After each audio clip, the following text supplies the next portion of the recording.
Hi po, ako po si Job, operator po ng sublimation sa Uyo.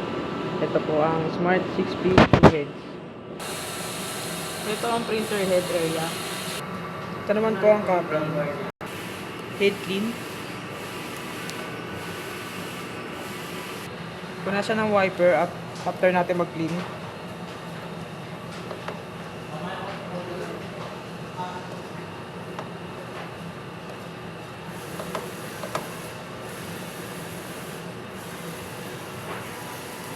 Nozzle test.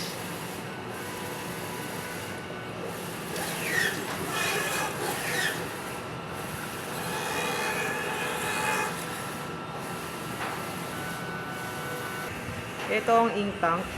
Ink level na sa tama lang. Waste tank, bali tuwing Monday ko po ito dinidispose. Ito naman ang ADR. Ground wire. Ito naman ang ICC profile. Consumables na input na po sa system. Ito naman po ang output record. Nasa system na rin po.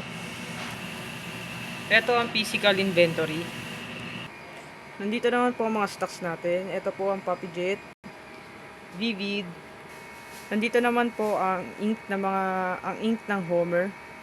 44 inches, 1.55 or 60 inches. Ito naman po ang 24 inches natin. Yun lang po, salamat.